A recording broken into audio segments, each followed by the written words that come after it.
Hi there, welcome back to Get Gardening. It's actually a very windy day here in Chicago, so I'm not sure if the sound on this is going to turn out at all, but I wanted to give you guys a quick little tour of the garden right now since it's looking so beautiful. I just love how everything is blooming. All the colors look so wonderful. There's some wonderful triumphs happening in the garden right now and some tragedies, and I'll take you for a tour to see it all. So one of the things I love is I bought these Princess Irene tulips, and they have this beautiful outside coloring with this bright, vibrant orange on it, and I have them all throughout my walkway garden. I absolutely love them. The alliums look like they're getting ready to bloom, and also I have this blue Amsonia that I've never had bloom before, and if you can see, it's touched with blue right now, and I'm really excited to see this bloom. It's supposed to have blue stars, and I love blue in flowers because it's such a rare color. I acquired some new lupins recently, and you'll notice I have them in these horribly horrendous looking chicken wire. It's because I've had lupins growing in my garden for 3-4 years now, and every year I've had rabbits in my garden, even though I've tried my hardest to get rid of them. And for some reason this year they decided to start eating my brand new lupins that I just purchased. So I have them all throughout my walkway garden protected in chicken wire because I refuse to lose them to my rabbits that are in the backyard. The grape hyacinths look so wonderful. I've spread them all throughout the garden, and I love how you see that sea of blue purple throughout the walkway garden. On the left here, I've got a bunch of daffodils that are blooming, and there's a few tulips intermixed. But the big star of this part of the garden are these alliums, which I do really like these alliums.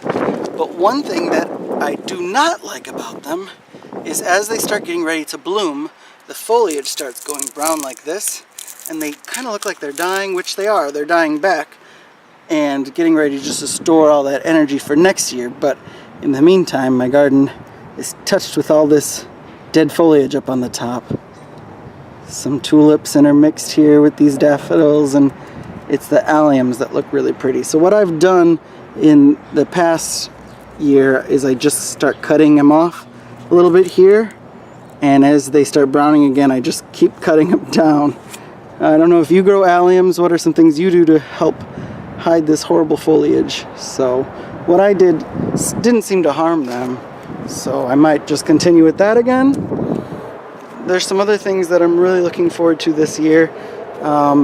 This poppy is a bright, brilliant orange. I don't know if I ever showed you guys this on recording, but I'm looking forward to that blooming. You can see I've got more of these grape hyacinths down and more chicken wire covered lupins.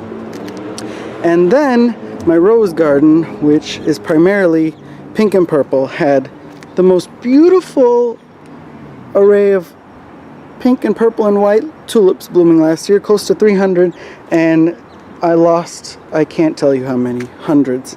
It's quite depressing. The ones that are left I'm really happy with, but it's really sad that I lost so many, and I really don't know why. I took care of them like I always take care of lupins, and they died.